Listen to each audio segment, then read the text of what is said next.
Hé hé. Ouh, ça fait bizarre, hein.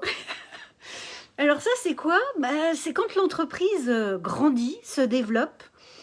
Comment faire en sorte de garder la même ADN avec la même culture et les mêmes valeurs? Ça, c'est vraiment un sujet que j'entends de manière récurrente de la part des entrepreneurs qui sont en croissance. D'ailleurs, dites-moi dans les commentaires si c'est quelque chose, une crainte ou un challenge actuel que vous ressentez.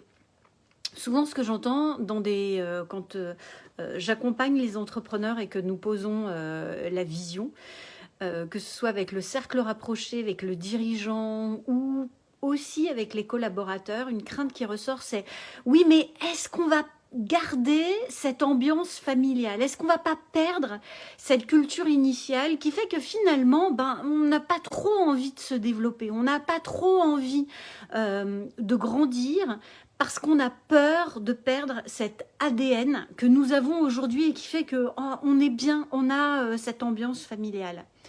Et pourtant, nous connaissons tous des entreprises qui ont cette ambiance familiale et qui se développent au niveau national ou au niveau de l'international.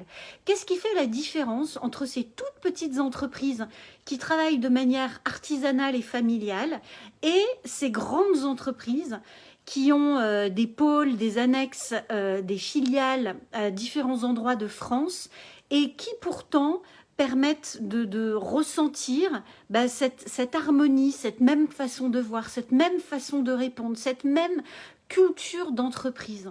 Ça, c'est vraiment un élément clé de mon point de vue pour ne pas se diluer dans la croissance entrepreneuriale. Et ça, justement, nous en parlons spécifiquement demain à la webconférence parce qu'il y a des éléments clés sur lesquels, quand nous avançons, quand nous nous développons, que nous soyons entrepreneurs avec une équipe externe ou que nous soyons chefs d'entreprise avec toute une équipe interne qui parfois double, triple ou quadruple, je connais quelques entreprises qui sont dans cet axe-là.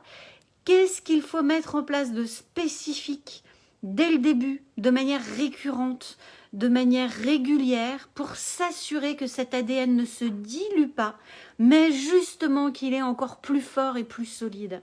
Dites-moi déjà dans les commentaires si c'est quelque chose qui vous parle. Et puis vraiment, si ça fait écho chez vous, je vous invite à nous retrouver demain à 18 h à la webconférence parce que je vais vous partager des éléments de la culture d'entreprise au sens large, mais aussi des cas concrets clients qui ont été confrontés à cette situation et sur lesquels j'ai proposé des angles qui leur ont permis justement d'avancer avec plus de fluidité.